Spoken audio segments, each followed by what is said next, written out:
Okay, so this video is going to cover repeated measures analysis of variance.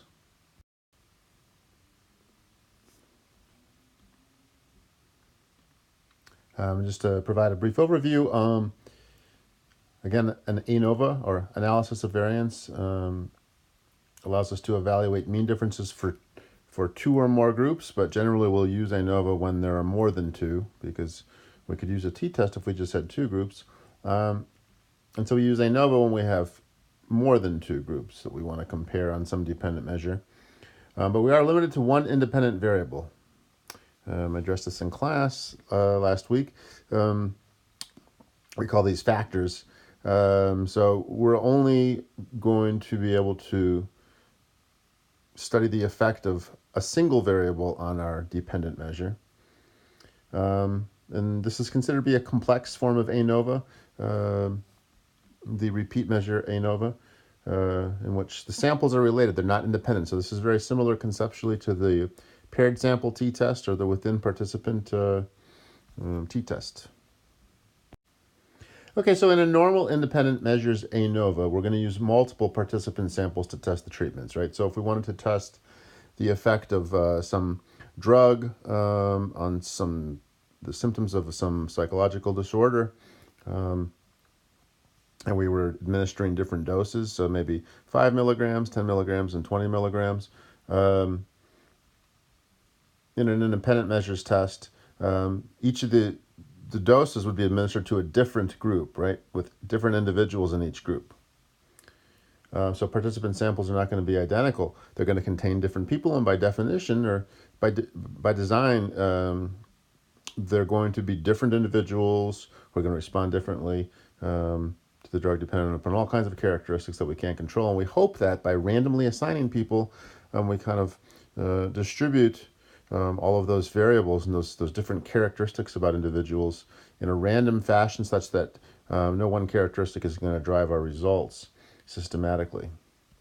But if groups are different, we still don't know what was responsible, right? So in this hypothetical scenario where I'm administering a drug to different individuals at different dosage levels, what we don't know is whether the outcomes that we've measured are the result of differences in the treatment as the study was designed to assess, right? The differences in the dosage of the drug, for example, or was it a function of the differences between the different groups, right? Different individuals that just happened to respond better to the drugs than the other groups. So maybe it had nothing to do with dose, but maybe the 20 versus 10 milligram group consisted of individuals that were just, for some reason that we don't understand, more receptive to the drug, and therefore any differences in the outcome measures that we employed in our study were the result of these participant group differences and not our treatment effects. So repeated measures solves this problem by testing all treatments using one sample of participants. So use the same individuals across each of the different conditions. There are basically two situations in which we use a repeated measure ANOVA.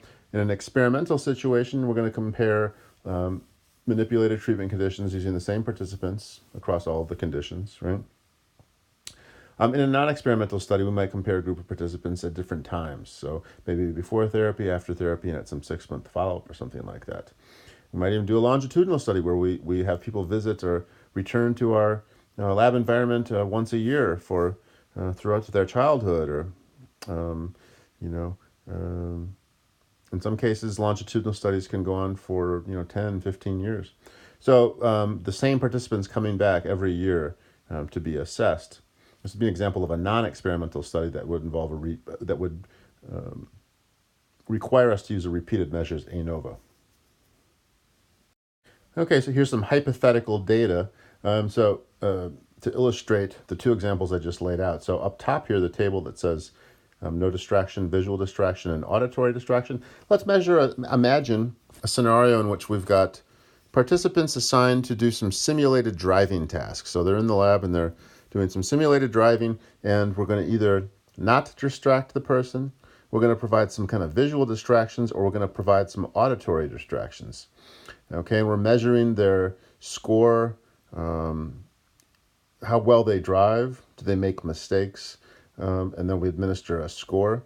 And the scores you see starting in the first row for the first participant, the first participant scores a 47 in the no distraction condition, but does a lot worse in the visual distraction condition with a 22, and then in the auditory distraction condition scores a 41. Then participant B across three conditions, C and D, right? So this is an experimental study in which we randomly assign in fact, we don't randomly assign our participants to different conditions, but we just assign our participants to experience all of the different conditions. Okay, so that's an experimental study. In the table below is an example of the other hypothetical example I mentioned on the previous slide, a non-experimental study. Okay, so maybe this would involve some kind of therapy and its effect on some kind of psychological symptoms. So we would measure or assess symptomology before therapy. Then we would assess symptomology after therapy, and then at some 6-month follow-up point. So this would be the same participant being assessed at each point, but this wouldn't really be an experimental study because it doesn't involve a manipulation on our part per se, but rather just measuring some outcome at different time points. So we'd call that a non-experimental study. But in either case, what we would use here would be a repeated measures ANOVA. My apologies for the crashing text here. So as in other statistical tests we've talked about up until now, the null hypothesis suggests that, or says that in the population, there are not going to be any mean differences among the treatment groups. So population 1 is going to be population equal to population 2, and equal to population 3, and so on and so on. And then the alternative hypothesis is that, the alternative hypothesis is that there is one or more mean difference among the treatment groups. Okay, so the ANOVA is not going to specify where the difference lies, between which groups the difference lies, but it's going to tell us if there is a difference or not, so we can do further exploration with our post hoc tests like we talked about as discussed in the previous chapter. So basically the alternative says at least one treatment mean will differ from another. Okay, just to remind you of the general structure of the ANOVA, the F ratio that is. In the numerator, we're measuring the treatment mean differences. And then in the denominator, we're looking at an error term, essentially, where we're measuring treatment mean differences when there's no treatment effect at all. So we're looking at, in the denominator, variance expected with no treatment effect. So basically, it's an error term, okay? And then a large F ratio indicates greater treatment difference than would be expected with no treatment effects. So a large F ratio indicates that we've exceeded that which would be expected just based on kind of sample error, right? We've actually got some signal there. We've got some systematic group differences. Okay, one challenge inherent to any study, whether it be experimental or non-experimental, is that participant characteristics will vary considerably from one person to another, right? So here we've got a group of people from which we might draw, 10 or 20 to participate in an experiment, right? So maybe this group here represents a sample that participates in an experiment who are randomly assigned to one condition. Then we'll recruit another batch of people, and they were assigned to another condition. And then these people here were assigned to another condition. So each of these conditions, or each of these samples, consists of different individuals who are going to vary significantly from one person to the next. So when we run our experiment and then we assess some kind of dependent variable, and we end up with a number that quantifies this variable, that operationally defines the variable, some score on some test. The numbers of the scores aren't going to be exactly the same because these are different individuals, and the question is, are we merely looking at kind of random variation here? Or are we looking at systematic differences that are based on our experimental design, a treatment effect, a manipulation, an intervention, right? Or is this just a function of the fact that there are different individuals in this group than there are in this group than there are in that group? Right, so in an independent samples ANOVA, for example, let's thinking of the hypothetical example from earlier, in which people are they're doing a simulated driving task, and they're either being distracted visually with auditory information, or they're not distracted. So we recruit participants to join our study. Here's our no distraction group: Barack Obama, Christopher Walken, Albert Einstein, and Scarlett Johansson. Forget who this is. He used to be on The Walking Dead. Brad Pitt, and he used to be on a comedy show on Comedy Central. And then we've got Cornel West and Queen Latifah. Not sure who that is.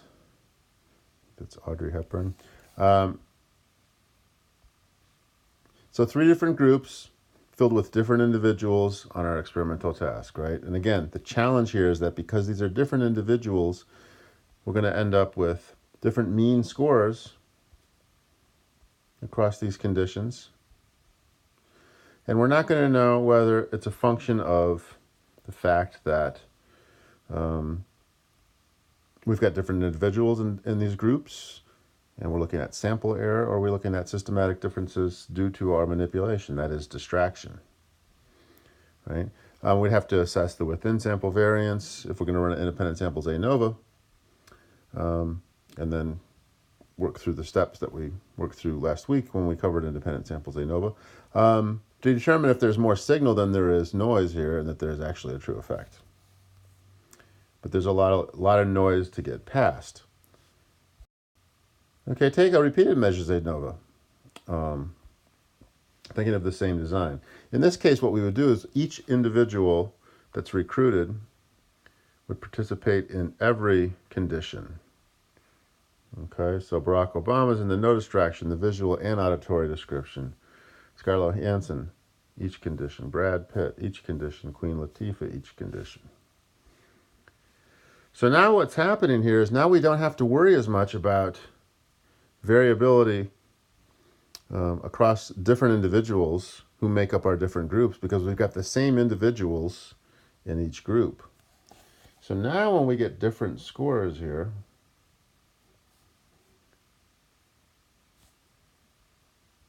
right, we can be quite a bit more certain that the differences can be attributed to our actual experiment.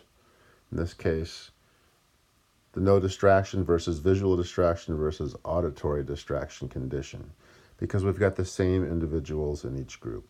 So this is actually preferable when we can utilize this kind of design for a couple different reasons. We reduce the variability across groups, and we require less participants. If you'll note here, we've got 4 participants, whereas on the previous slide, we had 12, yielding the same amount of data. So we also are required to recruit significantly less people when we employ repeat measure designs. So it's a desirable approach, particularly when one is maybe resource limited, in that they can't or don't have access to large samples of subjects. All right, so just to sum up, participant characteristics vary considerably from one person to the next. This can influence our measurements, our dependent variable. If we employ a repeat measures design, this allows us to control the effects of participant characteristics. And what we're going to have to do then is eliminate those from the denominator statistically, and that's the primary difference between the independent and the repeat measures ANOVA, is that we actually have to remove this statistically. It's the nature of repeat measure ANOVA, though, that the differences between individuals are eliminated from the numerator just by the research design alone, right? The fact that we have the same people in each group reduces the individual differences from the numerator.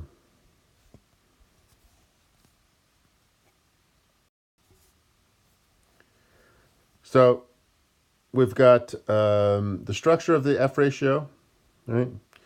Slightly modified now. So we've got variance between treatments without individual differences, because it's the same individuals in each group. In the numerator, that's our signal. And then our noise, our error term, in the denominator is variance expected with no treatment effect. whereby we're going to remove the individual differences mathematically, the within sample variance, right? Because we do have different individuals in each group, and we're going to have some variability within each sample, right? Just across samples, between samples, we're not going to have variability. It's the same group in each, but within each group, we still have different individuals within each group. So we're going to remove that statistically from the denominator, and we're going to end up with a new term, which is going to be called the error term, or it's also sometimes called the residual. And so what we're going to be talking about going forward here is the addition of this process to mathematically remove the individual differences variance component from the denominator of the F ratio. So we're essentially adding just kind of one or two more formulas to the ones you've already learned that are associated with the independent measures ANOVA. Okay, so the numerator of the F ratio is going to include systematic differences caused by treatments, and then unsystematic differences caused by random factors are reduced because the same individuals are in all the treatments. So that's the numerator. And then the denominator estimates the variance reasonable to expect from unsystematic factors. So just basically just error, right? We're going to remove the effect of individual differences. Okay, so we're going to do that statistically. We're going to create one new sum of squares, one new degrees of freedom, and one new mean square. And then we're going to use a slightly different formula to calculate the F ratio. The only error that's going to remain is kind of this just residual variance, because we do have different individuals within each of the groups. Excuse me. Again, this is just a graphic to represent what we're going to be dealing with here in the numerator and the denominator. So the first stage is identical to the independent samples ANOVA. We're going to compute the SS total, SS between, and SS within, same as we did before. Okay, so here are the formulas, and these should look familiar.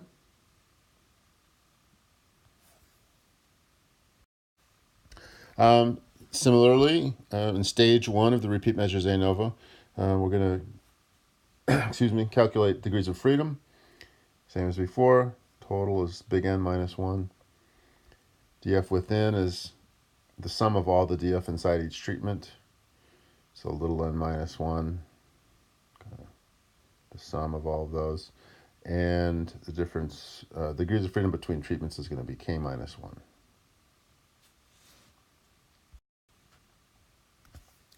Okay, and the second stage is where things get a little bit different. This is where we're going to actually remove the individual differences from the denominator. So we're going to compute SS between subjects. This is a new sum of squares term we're going to calculate. And we're going to subtract it from SS within treatments to find something called the sum of squares error. This is also called a residual. So this is a new sum of squares that we're going to be calculating. Okay, and there's a new symbol that you should become familiar with, which is P. Okay, so P we're going to use to calculate what's called SS between subjects. Okay, and P is a person score. It's the sum of all scores across each condition for each person. And I'll draw out a quick example here. Okay, let's imagine that we've got subject 1 and subject 2 being assessed across 3 different conditions. And these are their scores. Subject 2 is a 3, a 2, and a 4. Okay, so what we do is we add up all of the scores for subject 1, 5, 7, and 9. End up with 21. We do the same for subject 2, 3, 2, and 4. It equals 9. So this is P. This is the person total. Okay, so in the between subjects formula, we're going to do the sum of all the P's divided by K, the number of conditions. Okay, so that would look like, in this particular example, we have the 21 squared divided by 3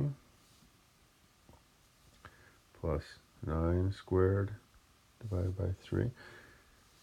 And then that would be minus g squared over big N. Again, keep in mind big N is all of the scores, so big N in this case would be 6.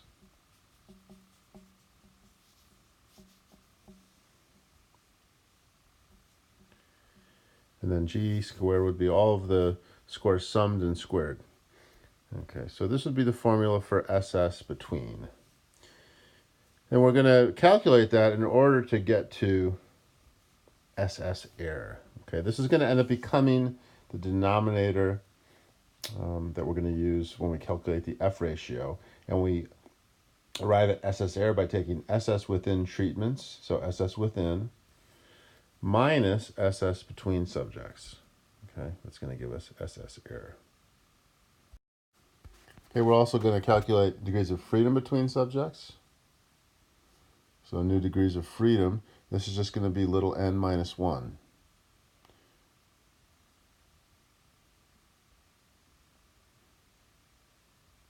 Okay, so that's the number of subjects minus 1. And then finally, we're going to calculate degrees of freedom error. So this is going to be degrees of freedom within treatments, right? So that's the sum of all the little n minus 1s minus the degrees of freedom between subjects. So essentially, you'll have the number of groups, which is k. Let's say there's 3 of those. And minus 1 minus n minus 1. In the previous example I just drew up on the page before, we only had 2 subjects, right? So we would have had 3, 2 minus 1, minus 2 minus 1. So that would have been 3 times 1 minus 1 equals 3 minus 1 equals 2. Okay, so that would be the degrees of freedom error for the example from the previous slide. Okay, then as we did previously, we're going to calculate the mean square, which is just another way of saying variance. So we calculate the mean square between treatments by taking the SS between treatments divided by the DF. We calculate the MS error, our new term. This is our old one. Same way, SS error divided by DF error. And then to calculate F, we're going to do MS between treatment divided by MS error. Okay, and that's going to give us an F value. So note the difference here is this term. Okay, so same thing in the numerator, different term in the denominator. So again, we've got treatment differences plus unsystematic differences. We've got no individual differences in the numerator, and then we've got unsystematic differences, and we've statistically parceled out the individual differences within each condition to give us our F statistic. All right, and then to calculate the effect size, partial beta squared is percentage of variability that's not already been explained by other factors, so this tells us how much of the variability in our dependent measure can be accounted for by the independent variable. There are 2 ways to calculate this. It will be SS between treatments over SS total minus SS between subjects, or SS between treatments over SS between treatments plus SS error. So this gives us an effect size. Okay, and the way you'll write this up, when you mention the actual statistics, you have the F. You're going to be reporting. You've got your degrees of freedom between treatments or between conditions, right? And then we've got our degrees of freedom error. So that's degrees of freedom error right there. And here's the value. Here's us suggesting that we were below 0.05. And again, here I would recommend that you use the exact P value. When you calculate this with SPS, you'll be given that sig, as it's named in the output. So you want to give the exact value, whatever that is. And then your beta squared is 0.81. in this particular case. I don't know what data this comes from, but your beta squared is your effect size.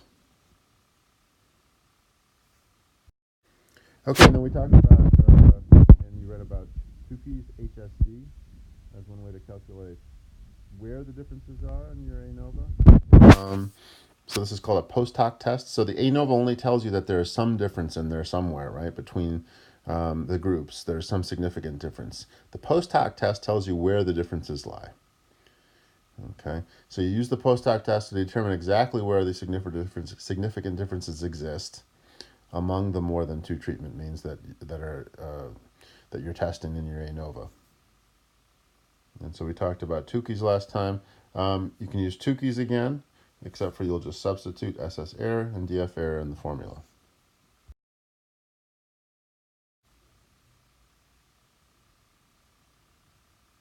Okay, and here's the formula for Tukey's HSD. All right, so you determine the Q value from the table, and then you substitute MS error for MS within, little n on the bottom, and that's the modified formula for the repeat measures ANOVA. And as in the previous ANOVA, there are some assumptions, things that must be true in order for us to validly run an ANOVA. The observations within each treatment condition must be independent. The population distribution within each treatment must be normal, and the variances of the population distribution should be equivalent again. So we talked about that last time. In SPSS, it's very easy to calculate this, right? So we just need to make sure that the variances are not statistically significantly different. Okay. Right, and just to sum up, advantages of repeated measures designs. Individual differences among participants are not going to influence the outcome. So the fact that we don't have different individuals in each of our samples, but the same individual. So this is going to be less likely to influence our outcome, and we won't need as many participants. Recruiting sufficient numbers of participants to complete a study can be a real challenge, from a resource perspective. Logistics are important when you think about conducting studies, and there are times when we don't have many participants or maybe a special population we're testing. We don't have many of those people available to us, so repeated measures designs are very advantageous in situations like that. Disadvantages, there might be some unknown factor other than the treatment that could cause participant scores to change. So if we're, say, for example, running a participant through an experiment where they're presented with, say the driving example from earlier, where there's no distraction, there's an auditory distraction, there's a visual distraction. It might be the case that they get better over time. There might be a practice effect. So they get better at driving over time. So we have to be very careful to counterbalance, right? Because if we had all participants, say, went no distraction, auditory, and visual distraction, by the time they get to that third condition, the visual distraction condition, they might be driving really well, and we might see less of an effect of the actual distraction because their skill is increased. So we want to counterbalance. We want to change the order across different participants. It's also the case that people can get tired too, right? So some folks might get fatigued in an experiment. So we have to be careful to think about that when we're running people through multiple conditions. So we call these practice experience effects or fatigue effects. Okay, and then we'll have a separate, I'll put up a separate video for the two-factor ANOVA.